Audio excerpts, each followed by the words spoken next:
할렐루야. 우리 하나님께 영광 돌리겠습니다. 같이 한번 인사하겠습니다. 매일 그리스도. 한 번 더 합시다. 예배 성공합시다. 은혜 많이 받으시기 바랍니다. 오늘 제목이 예배 드리는 모든 곳에서라는 제목입니다. 지금 저와 여러분들은 하나님 앞에 예배 드리는 시간입니다. 예배만큼 중요한 것이 없죠. 우리 인생에 가장 중요한 것을 뽑으라면 우리가 하나님 앞에 예배할 수 있는 시간이라는 것입니다. 이 예배 시간에 하나님 우리를 부르셨기 때문에 우리는 하나님께 최고의 영광을 돌려야 되고 하나님 우리 주신 최고의 또 은혜를 받아야 되는 것입니다. 한국이 하나님의 은혜 가운데 너무너무 잘 살고 세계 10위 안에 들어가고 모든 것이 이렇게 급속도로 발전하고 발달하고 선교사도 최고 많이 파송하는 나라가 되고 교회도 급증하고 했지만은 어느 순간부터 기독교인들이 이렇게 많은 이 땅 위에 우상이 갑자기 급증하기 시작하고 범죄가 수없이 끊임없이 늘어나기도 하고요. 급기야는 교인 수가 감축이 되고 감소가 되고 또 교회도 줄어들고 있고 주일학교도 줄어들고 있고 성도가 방황을 하고 이런 시간표가 온 것 같습니다. 성도가 응답받지 못하고 교회가 민족을 살리지 못하고 세계를 살리지 못한다면 이것은 분명히 하나님의 뜻이 아니라는 것입니다. 하나님의 계획은 그것이 아니죠. 분명히 뭔가가 잘못되고 있다는 것입니다. 복음 가진 저와 여러분들이 현장에서 말씀을 전하기도 하고 또 하나님의 증거를 보여서 현장을 살리고 미래를 살리고 후대를 살리는 것이 당연한 건데 지금 그것이 멈춰졌다면 그것은 하나님의 뜻이 아니라는 것입니다. 저와 여러분들이 교회에 오면 은혜를 받아야 되고 교회에 오면 평안을 누려야 되고 하나님이 주신 힘을 얻는 것이 마땅합니다. 이렇게 해서 세상을 살리고 세상의 증인으로 서야 되는 것이죠. 시작부터 안 되니까 예배를 놓치고 예배를 실패하고 말씀을 받지 못하고 은혜를 받지 못하고 하나님 주신 힘이 없다면 세상을 살릴 수가 없고 세상에 속한 자가 되기 때문에 계속해서 끊임없이 어려움을 당할 수밖에 없는 것입니다. 수많은 교회가 있고 수많은 교회에서 예배를 드리고 있고 수많은 강단의 메시지가 쏟아지고 있는데 왜 이런 일들이 자꾸 벌어지겠습니까? 저와 여러분이 지금 어떤 위치에 있다 할지라도 저와 여러분이 하나님의 말씀을 붙잡는다면 그 언약 붙잡고 기도한다면 틀림없는 응답을 받게 돼 있습니다. 그렇지 않으면 그건 잘못된 것입니다. 하나님의 백성이 하나님의 말씀 붙잡고 기도하며 응답받는 것은 과학입니다, 여러분. 과학인데 우리가 과학의 축복을 실제적으로 누리지 못하면 안 되지 않겠습니까? 저와 여러분들이 정말 이 엄청난 축복을 주신 하나님의 비밀을 누리는 시간이 바로 예배 시간이라는 것입니다. 그것을 찾아내는 것이 성경 속이고 그거 찾아내서 우리가 누리는 것이 하나님의 말씀이라는 것이죠. 여러분, 사람들이 왜 문제가 오느냐? 성경에 답이 있습니다. 인생의 모든 문제가 어디서 시작되었는가? 성경에 나와 있습니다. 그 답도 성경에서 나와 있습니다. 성경은 성령의 감동으로 기록된 정확무오한 하나님의 말씀입니다. 1.1획도 틀림없는 말씀이 그렇기 때문에 1.1획도 변개되어서 설파가 되면 절대 안 된다는 거예요. 그건 설파입니다. 변개가 되는 것은 설파예요. 그것 때문에 오늘 저와 여러분은 하나님 앞에 예배 드리러 온 것입니다. 예배를 보러 온 것이 아니라 드리러 온 것입니다. 저와 여러분 예배의 주체입니다. 우리의 정성과 중심을 다해서 하나님 앞에 예배 드리는 거예요. 가장 중요한 시간이기 때문에 가장 중요한 응답을 저와 여러분들이 받으시기를 다시 한번 축원을 드립니다. 분명히 성경에는 주님께서 두세 사람이 내 이름으로 모인 곳에 나도 그들 중에 있겠다라고 말씀합니다. 하나님 말씀은 지금도 유효합니다. 두세 사람이 모인 곳에 그곳에 있겠다 그러는데 이곳은 두세 사람 정도가 아니죠. 복음 가진 모든 백성이 있는 이곳에 하나님의 영광이 나타날 줄 믿습니다. 그 답을 오늘 예배를 드리면서 기도하면서 얻는 시간 되기 바랍니다. 오늘 설교를 듣고 기도하면서 마음에 하나님이 양심을 통해서 주시는 응답도 있습니다. 여러분, 우리가 양심을 하나님 앞에 딱 비춰본다면 어느 정도 응답은 다 받을 수가 있습니다. 그것을 붙잡고 우리가 기도하는 것입니다. 그러면 하나님이 또 거기에서 답을 주실 것이기 때문입니다. 오늘 첫 번째 왜 그러냐? 문제 해결의 답인 하나님의 말씀이기 때문에 그렇습니다. 그 말씀은 살았고 운동력이 있고 그 말씀은 반드시 성취되기 때문에 그렇습니다. 이 안에 모든 답이 들어있다는 사실을 믿으시기 바랍니다. 여러분, 답을 다른 데서 찾으려고 하지 마십시오. 하나님 말씀 속에서 답을 찾으시기 바랍니다. 그렇기 때문에 하나님께서 돌판에다가 기록해가지고 주셨죠. 왜요? 잊지 말라고, 지우지 말라고 각인시켜준 것입니다. 그 돌에다가 돌판에다 각인시켜준 그 말씀이 오늘 저와 여러분들의 마음판에 각인되기를 예수 이름으로 축원을 드립니다. 지난주에 말씀드렸지만 1계명부터 4계명은 하나님에 대해서 주신 말씀입니다. 저와 여러분이 하나님을 잘 섬기고 잘 믿는다면 저와 여러분은 세상 살리는 증인으로 서게 되어 있습니다. 1계명과 4계명 속에서 산다면 5계명부터 10계명은 당연히 되어줄 수밖에 없는 거예요. 하나님을 섬기는 자들은 세상을 살릴 수가 있습니다. 하나님을 잘 섬기는 자는 세상을 리드할 수 있습니다. 여러분, 세상의 리더자를 한번 보십시오. 그분들이 믿는 종교가 무엇인지를 한번 확인하시기 바랍니다. 하나님을 못 만나게 되면 결국은요, 인간은요, 본능적으로 귀신을 만나게 됩니다. 우상을 숭배하게 되고 악령을 숭배하게 되는 것입니다.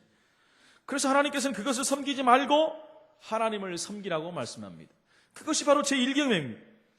실패하지 말라는 것입니다. 망할 수밖에 없는 인간에게 망하지 않는 답을 주셨는데 그것이 1계명이에요. 돌 같은 거 만들어 놓고 나무로 형상 만들지 말고 파가지고 만들지 말고 거기에 절하지 말라는 것입니다. 왜요? 그 일을 하면 흑암권세에 잡히기 때문입니다. 하나님이 또 가장 싫어하는 것이 우상숭배라고 분명히 말씀했습니다. 그것이 바로 2계명입니다. 성경에 답을 주셨는데 그것은 영원한 메시지입니다. 여호와 하나님의 이름을 망령되이 일컫지 말라고 말씀합니다. 3계명에 여러분이 믿고 있는 하나님은 그런 귀신 같은 하나님이 아닙니다. 어디 신주 딴지 속에 같이 들어가 있는 그런 하나님이 아니라는 것입니다. 저와 여러분이 믿고 있는 그 하나님은 천지를 창조하신 창조주 하나님이십니다. 전능자 하나님이시요 그분이 우리의 아버지십니다. 그 여호와의 이름을 망령되이 일컫지 말라고 했어요. 얼마나 중요한 말이 나왔습니까, 여러분? 그러면서 4계명에는 뭐라고 말합니까? 안식일을 기억하여 거룩하게 지키라. 예배를 똑바로 드리고 축복을 받으라는 얘기입니다, 여러분. 그래서 제가 서론에 말씀드린 거예요. 예배만큼 중요한 것은 없다. 예배 속에 모든 답이 다 들어있다. 그래서 하나님께서는 안식일을 거룩히 지켜라. 그냥 말씀한 게 아닙니다. 그 안에 모든 답이 있기 때문에 말씀합니다.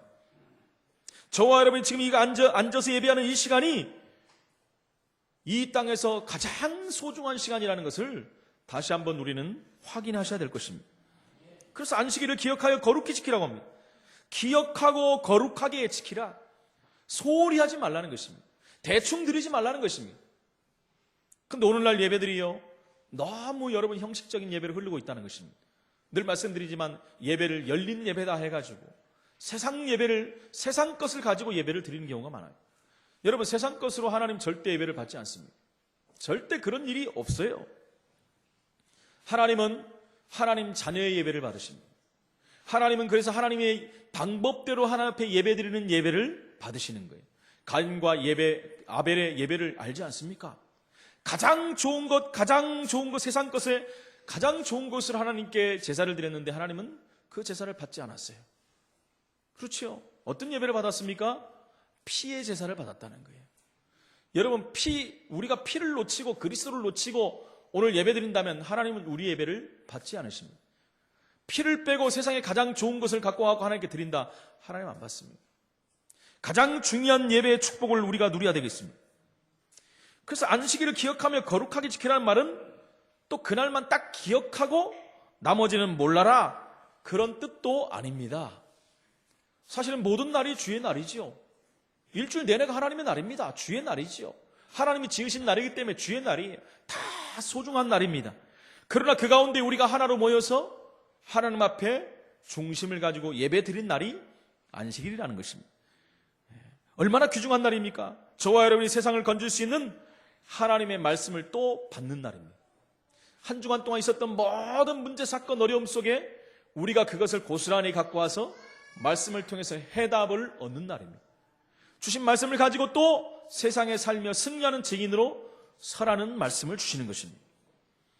여러분, 5계명부터 6계명은 사람에 대해서 주신 말씀입니다. 이것이 바로 전도운동의 키요, 세상 살리는 키요, 세상의 리더로 서는 키인 것입니다. 여러분, 정치가들이 이 10계명만 제대로 알아도 정치에 성공할 수 있습니다. 승리할 수 있어요. 여러분, 앞으로 시대는 전부 자식과 부모가 전부 나눠지는 시대가 옵니다. 이미 그런 시대가 왔지요. 점점 핵 분열하듯이 가정, 가문이 전부 갈라지고 있습니다. 그러니까 뭐라고 합니까? 내 부모를 공경하라. 미리 아시고. 여러분, 한번 생각을 해보십시오. 우리 부모님들 만나는 시간보다 우리는요, 주위에 있는 사람들 만나는 게 훨씬 많아요. 그죠? 부모님 만나는 시간이 별로 없어요. 같이 살면 그 문제는 괜찮은데 요즘에 핵가족 시대가 되고 다 떨어져서 삽니다. 그렇기 때문에 내 부모를 공경하라고 분명히 말씀합니다. 요즘에 어느 정도입니까? 부모를 공경하는 자체를 싫어하는 시대가 됐어요. 모시고 있는 자체를 싫어합니다. 그래서 요즘에 최고 잘 되는 사업 중에 하나가 여러분, 요양원, 양로원 사업이에요. 기하급수적으로 늘어납니다. 주위에 얼마나 많은지 모릅니다. 그래서 어느 정도 나이 드시고 움직이지 못할 때가 되면 거의 다 요양원으로, 양로원으로 보냅니다. 그만큼 각박한 시대가 됐다는 거예요.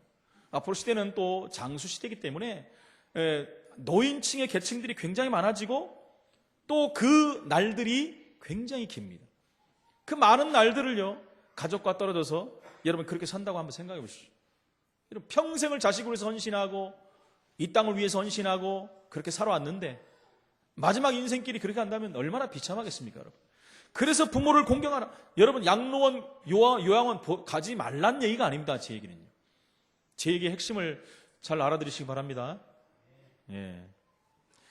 앞으로 말세가 되면 더욱더 사람들은 포악해진다고 그랬어요. 그래서 수많은 있을 수 없는 일들이 계속해서 벌어지고 있습니다.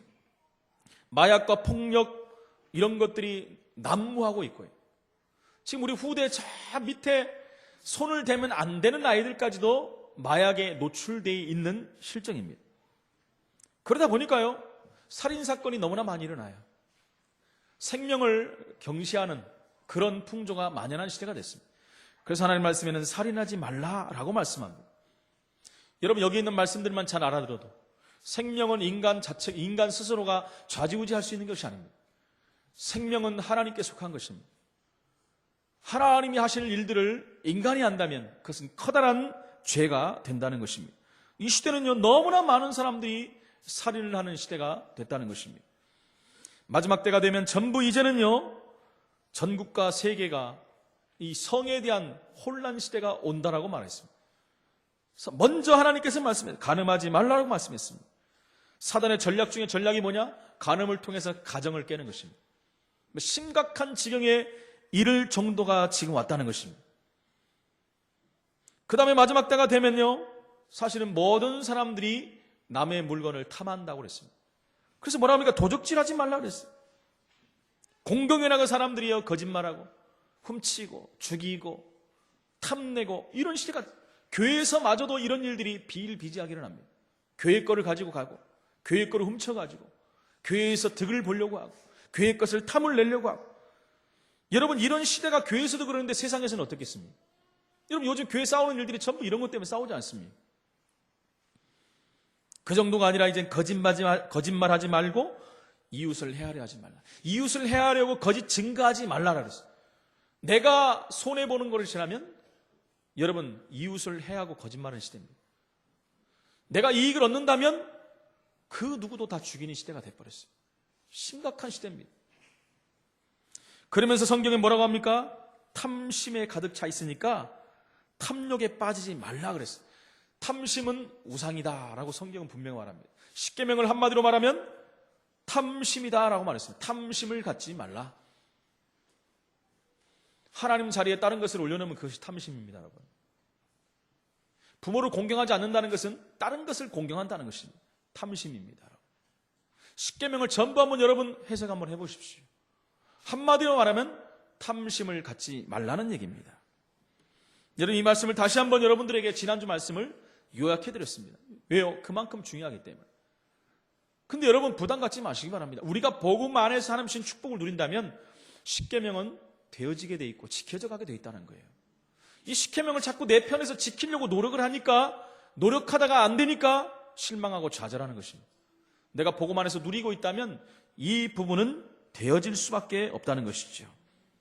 우리 기독교인들이 이 십계명의 축복을 누린다면 세상 사람들이 보고 있습니다. 그죠? 세상 사람들이 보고 있고 기준을 잡고 상식을 따라서 가게 돼 있는 거예요. 세상은 기독교인들마저도 이 부분을 놓쳐버린다면 세상에 기준이 없어져 버립니다. 그러니까 각자 옳은 소견대로 사는 거예요.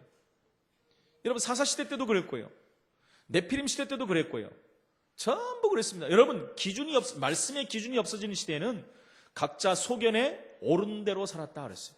자기가 하는 일이 맞다라고 생각하고, 죄도 무감각한 시대에 살고, 죄를 지면서도 죄인지도 모르고, 남을 해치면서도 해치는지도 모르고, 남의 것을 탐하면서도 탐한지도 모르고, 우상을 섬기면서도 우상인지도 모르고, 완전히 무감각한 시대를 살다가 그 시대마다 완전 멸망 가운데 들어가는 것을 우리 성경과 역사를 통해서 보고 있습니다. 두 번째는, 우리는 이제는 십계명을 가지고 불신자와 현장 보는 눈이 열려야 됩니다. 불신자 보는 눈, 현장 보는 눈이 열려야지 그들을 살릴 수 있습니다. 현장을 바라보며 그래야 애통하는 심령이 가지고, 그들을 위해서 우리가 정말 한을 갖고 기도할 수가 있다는 것입니다. 여러분, 불신자는 압축하면 두 가지 문제로 방황하게 되어 있습니다. 누구든지 이 두 가지 문제에 다 노출됩니다. 무슨 문제입니까? 운명이라는 것입니다. 내 운명은 앞으로 어떻게 될 것이냐. 여러분, 운명 때문에 사람들은 모든 것을 맡기고 삽니다. 그 운명이 어떻게 되는가 궁금해서 점집에 가기도 합니다. 여러분, 이 운명이라는 것을 사람들은요, 딱 운명에 묶여 있기 때문에 자유로울 수가 없다는 것이죠. 또 한 가지는 뭡니까? 앞으로 나의 미래, 죽은 이후에는 어떻게 될 것인가? 사후에 대해서 궁금하지 않은 사람은 단 한 명도 없을 겁니다. 여러분, 복음을 가진 저와 여러분들도 사후에 대해서는 여러분 어느 정도 두려움을 갖고 있어요. 그렇지 않습니까? 내가 복음 받고 구원 받았으니까 나는 죽으면 천국 가면 그만이다. 그러면서도 뭔가 죽음이라는 것은 두려움이 다 있습니다. 그런데 여러분, 불신자들은 얼마나 두렵겠습니까? 저와 여러분들은 죽고 나면은 영원한 천국에 들어가는 거예요. 이미 보장됐습니다. 성경에서 말씀하고 있어요. 영생을 얻었고 심판에 이르지 아니하니 사망에서 생명으로 옮겼느니라. 우리의 시민권은 하늘에 있는지라. 하늘 보좌 우편에 앉혀진 신분이 우리는 갖춰졌다는 것이죠. 세상 사람들은 거기에 대한 메시지가 없어요. 거기에 대한 답이 없어요. 정의도 없습니다. 떠도는 설만 믿죠. 죽으면 귀신이 돼서 떠돈다. 윤회설, 윤회사상 이런 거나 그냥 대충 그런갑다 하지 그걸 믿는 사람은 거의 없습니다. 그렇기 때문에 나이가 먹어가고 시간이 갈수록 두렵고 떨리는 것이 뭐냐? 사후세계입니다. 사후세계. 그렇지 않겠습니까? 거기에 우리가 답을 줘야 된다는 것입니다. 인생을 어디서 와서 어떻게 살며 어디로 갈 것인가? 답이 없어요, 세상은. 이 답을 어디서 냅니까? 육신적으로 내는 거예요. 그러니까 육신적인 답을 내고 육신적으로 살다가 육신에 투자하다가 가는 거죠. 일부에 말씀드린 것 같이 영적인 것을 모르니까 영적인 것에 투자하지 못하고 영에 속한 삶을 살지 못하고 육신에 속한 삶을 살다가 그냥 끝나는 것입니다. 100년도 못 사는 인생인데 여러분 한번 생각해 보십시오.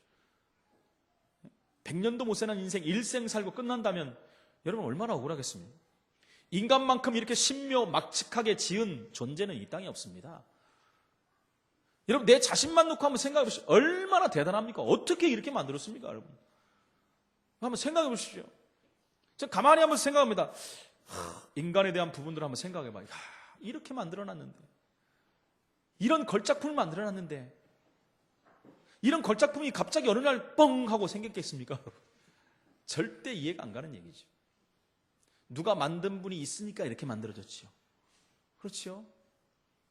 여러분, 어떻게 이렇게 만들어집니까? 너무나도 신기하고 기기묘묘하지 않습니까? 온갖 수식어를 다 갖다 붙여도 표현할 수 없는 그런 창조물로 저와 여러분을 하나님이 지으셨어요. 근데 딱 100년도 못 살고 가겠습니까, 여러분? 저는 절대 그게 아니라고 봅니다. 일생으로 끝나는 게 아니라 영생이 기다리고 있습니다. 영원한 삶이 우리를 기다리고 있다는 거예요. 여러분, 그렇기 때문에요, 우리는 이 땅에 있으면서도 영생의 소망을 두고 사는 사람들이에요. 하나님께로부터 왔다가 우리는 하나님께로 갈 것이기 때문에 이 땅에 살면서도 하나님의 영광을 위해서 살다 가는 거예요. 이것이 최고의 축복 아니겠습니까? 이 일하고 산다는 것이 얼마나 기쁩니까, 여러분? 많은 사람들이 이 답을 얻지 못하기 때문에 문제고 어려움이 오고 풀리지 않으면 스스로 목숨을 끊어버리기도 하고 큰 사건을 저지르기도 하고 많은 세상에 또 어려움을 주기도 하는 삶을 살다 가는 것입니다. 여기에 답이 안 나오니까 점쟁이를 찾아가, 귀신 들린 점쟁이 찾아가, 귀신 들린 무당 찾아가, 부적을 붙이고 점을 치고, 그것도 안 되니까 이제 굿을 하기도 하고, 뭐 돈도 안 아까워요. 그런데 하는데 막 수천 수억 원씩 막 주고 다 망하고 나중에 교회에 와갖고 이제는 헌금할 돈이 없어. 그죠?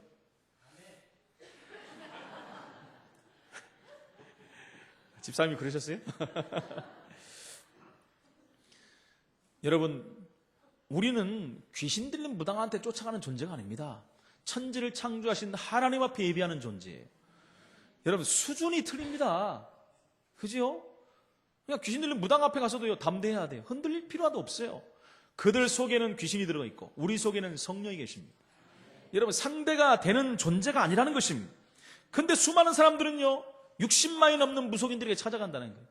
왜 이렇게 무속인들이 많이 생깁니까? 그만큼 사람들이 찾아온다는 것이고, 그만큼 귀신이 또 사람들을 속여서 무속인들을 만들고 있다는 거예요.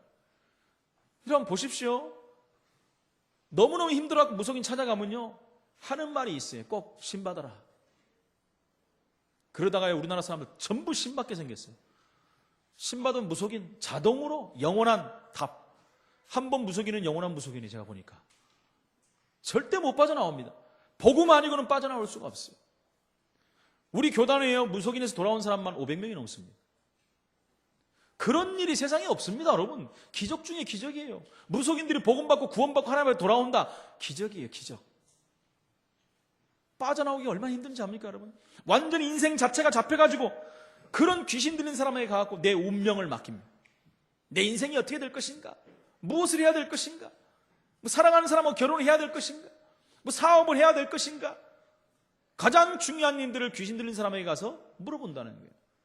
얼마나 답답하면 그러겠습니까? 이해는 가지만 여러분, 귀신은 절대 우리 인간을 좋은 길로 인도하는 존재가 아니라는 것입니다. 틀린 답인데도 답답하기 때문에 답을 찾으러 가는 거예요. 그래서 이런 사람들을 만나서 우리가 답을 줘야 된다는 거예요. 우리의 눈을 열어서 이 영혼들을 바라봐야 돼요.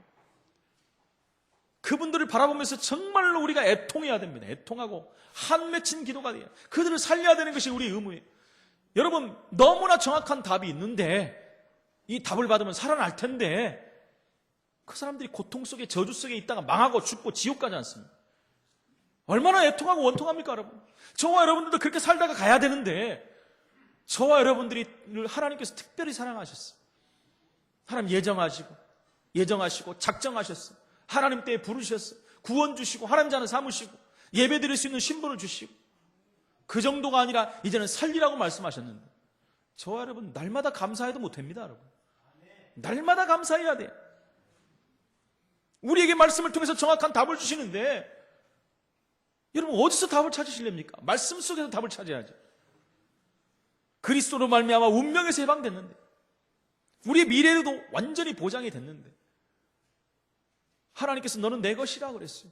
성령으로 인쳤다 그랬어요. 누구도 빼앗아갈 자가 없다 그랬어요. 다 끝냈다라고 말씀합니다.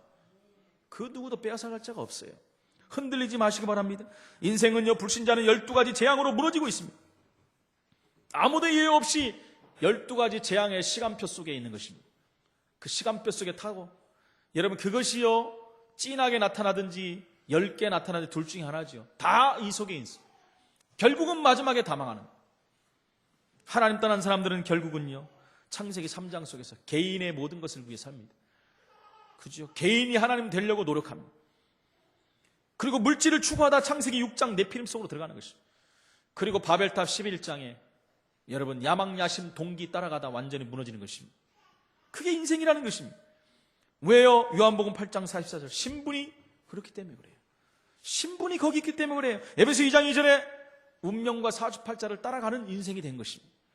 마태복음 11장 28절, 수고하고 무거운 짐을 지는 인생이 된 거예요.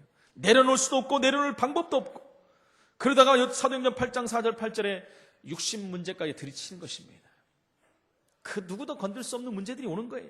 가정 문제, 사업 문제, 직장 문제, 자녀 문제 계속해서 오는 것입니다. 그러다 결국 일생이 끝나는 날 영원한 지옥불로 가는 거예요. 후대도 어려움 속에 들어간다고 성경은 분명히 말했어요. 지난주에 말씀했죠.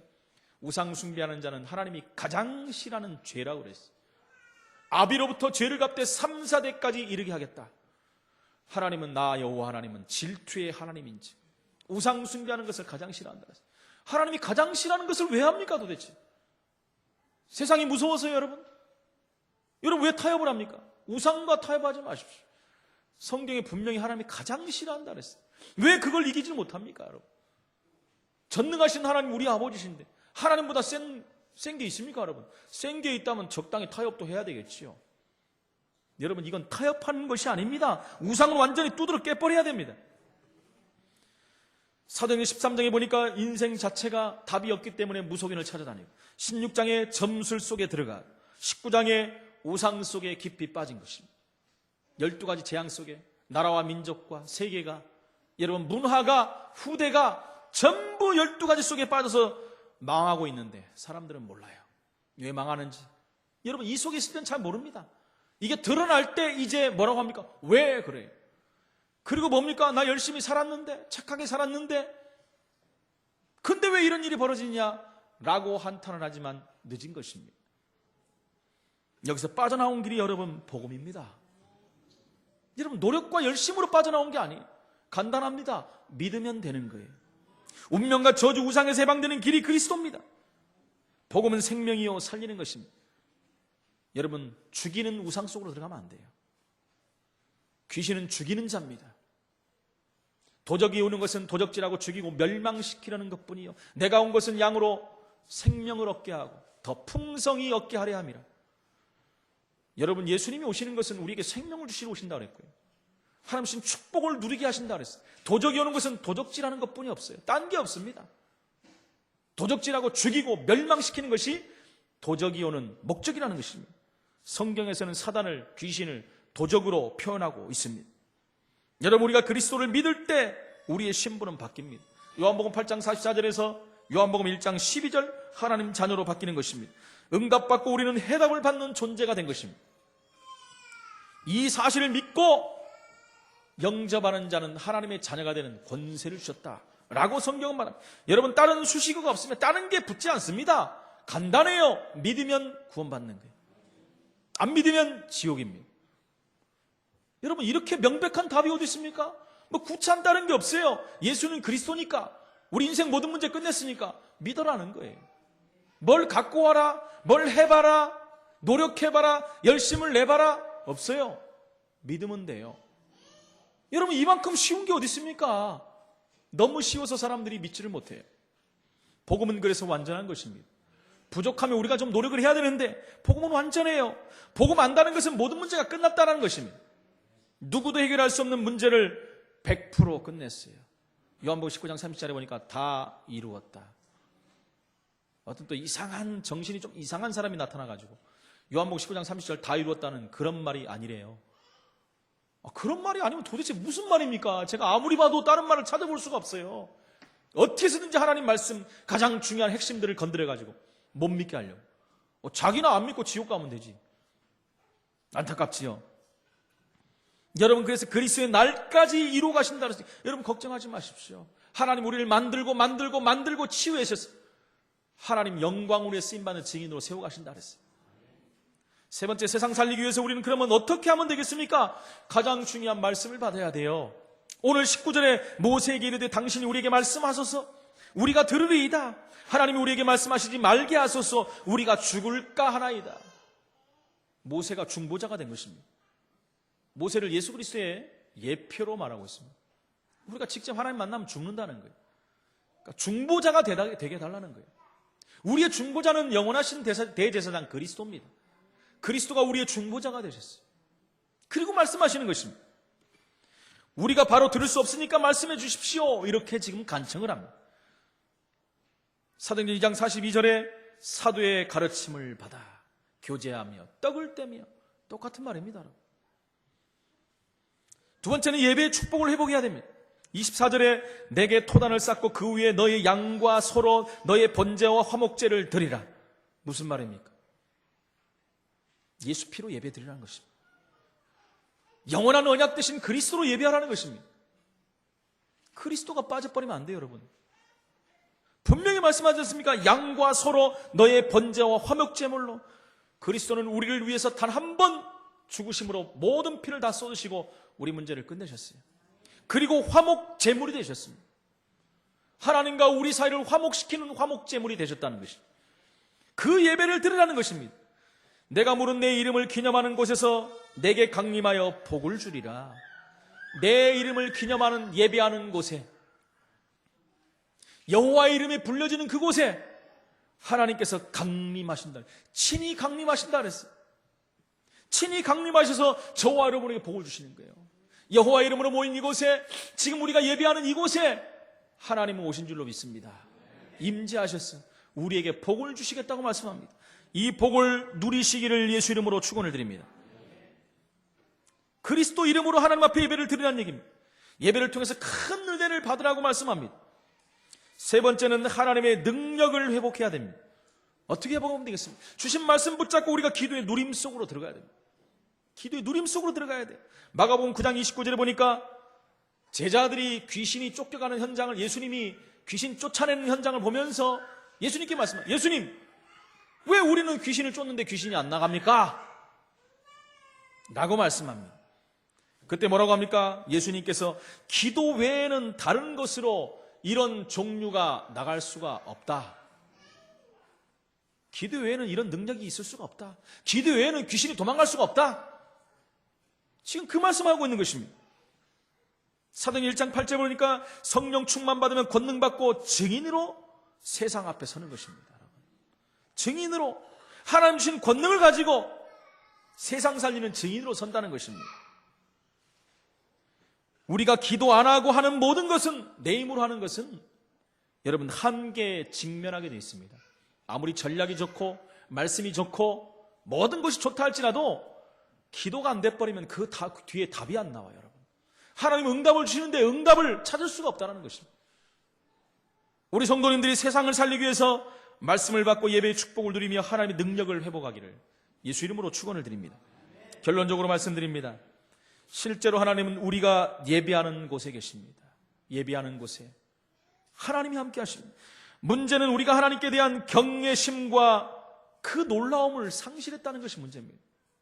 여러분, 지금 우리가 기도하는, 예배하는 곳에 하나님 이곳에 임재하셔 계시다고 생각하면 여러분 얼마나 놀랐겠습니까? 아니, 보이는 모습으로 여기에서 좌정하고 딱 우리 예배를 받고 계신다면 여러분 자세가 어떻겠습니까? 보이지 않을 뿐이시지 하나님은 지금 이곳에 와서 우리 예배를 받으십니다. 그래서 거기에 대한 경외심과 놀라움을 가지고 저와 여러분 하나님 앞에 예배드려야 된다는 거예요. 여러분, 도널드 맥컬로우라는 목사님은 내가 만든 하나님이라는 책에서 이렇게 말했어요. 주일 아침에 교회를 가보라. 어느 교회든 상관이 없다. 근데 저는 그렇게 말했어요. 우리 교회는 아니다. 담대하게 말했습니다.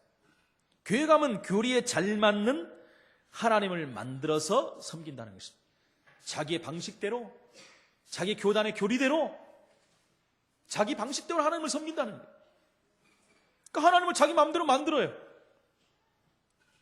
또 전능하신 하나님의 도움으로 사회운동을 하는 사람도 있습니다. 그런 교회는요, 데모하는 하나님으로 딱 만들어놨고 정의를 실현하는 하나님 만들어놓고 자기 마음대로 또 그렇게 하나님을 섬겨요. 그렇지 않습니까, 여러분? 개인의 경험을 신앙으로 여겨본 또 하나님을 섬기는 사람들이 있어요. 그러니까 신비주의 같이 뭔가 또 방향을 다른 쪽으로만 바꾸고. 여러분, 하나님이 그런 쪽에 성향도 있고 그런 쪽에 능력도 계시고 그렇지만 하나님을 그렇게 편협하고 자그마한 하나님으로 만들면 안 된다는 거예요. 하나님은 광대하십니다. 전능하십니다. 모든 것에 편재하시고 모든 것을 통틀어서 계시고 안 계시는 것이 없고 못하시는 것이 없고 모르시는 것이 없는 하나님, 그 하나님을 우리는 알아갈 수가 없어요. 알아도 못 알아갑니다.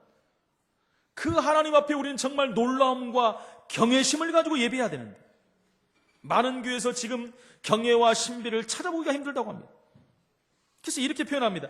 예배 중에 손에 땀이 나는 사람은 회중이 설교에 대해 이해를 했는지 노심초사하는 설교하는 목사님 뿐이다. 그렇게 표현을 하고 있어요. 저는 땀이 안 납니다만은. 또 무릎을 떠는 사람은 헌금 찬송을 부르는 자매뿐이다. 여러분, 시사하는 바가 큽니다. 진짜 경외함으로 하나님 앞에 예배하는데 전부 방관자가 돼 있고 구경꾼이 돼 있고 여러분 형식적인 예배를 하고 있다는 것입니다. 거기서 예배를 주도하고 대예배 찬양을 드리고 그리고 대표 기도를 한다든가 이런 분의 하나님 말음으로 돼 있다는 것이죠. 다른 분들은 그냥 구경꾼. 우리 교회가 그렇다는 게 아니니까 여러분 심각하지 마십시오. 이 맥컬로우라는 목사님이 하는 얘기예요. 이 목사님이 그런 교회만 가봤나 보죠. 그죠? 여러분, 우리 예배가 너무 세속적이 되면 안 됩니다. 많은 사람들이 하나님께 대한 기대가 사라져서 예배를 드리는 그런 때가 됐다라고도 합니다. 이 목사님도 그렇게 얘기를 해요. 우리는 그래서 예배하는 장소에 하나님이 실제로 계시는 것으로 사실적으로 믿어야 돼요. 근데 그렇게 안 믿고 그냥 하늘에 계신 하나님 정도로, 여러분 하늘에 계신 하나님 정도로만 믿어도 우리가 예배가 달라집니다. 사실은요. 근데 하나님 이곳에 오셔서 강림하셨어. 우리 예배를 받고 계시다는 거예요. 보통 예배가 아니죠, 여러분. 하나님이 설령 우리의 어깨를 직접 치셔도 알아차리지 못하는 성도들이 너무나 많다라고 할 정도로 그렇게 표현을 합니다. 그냥 대충 누가 쳤나? 이 정도로. 여러분, 이 말을 잘 이해하셔야 됩니다. 지금 제가 하는 말이 아니라 맥컬로우 목사님이 하는 말. 좀 어려운 말을 썼는데 좀 알아들으시기 바랍니다. 간단히 말하면 예배가 형식화되고 세속적이 됐고 결국 하나님이 계시지 않은 것 같은 예배를 드리고 있다. 늘 하던 그냥 예배, 안 가면 안 될 것 같고 안 드리면 안 될 것 같고 그런 예배. 여러분, 그렇다면 우리의 영혼이 힘을 얻을 수가 없어요. 한 주간의 삶에 응답받을 수가 없습니다. 예배는 모든 것이에요. 제가 늘 말씀드리잖아요. 인간을 왜 만들었습니까? 한마디로 말하면 하나님 예배 받으시려고. 예배 받으시려고. 사단이 이게 싫어가지고 예배 방향을 자기로 바꿨잖아요. 근데 하나님께서 그리스도를 통해서 예배 방향을 원래 방향으로 바꿔놨어요. 이거 보통 축복이 아니죠.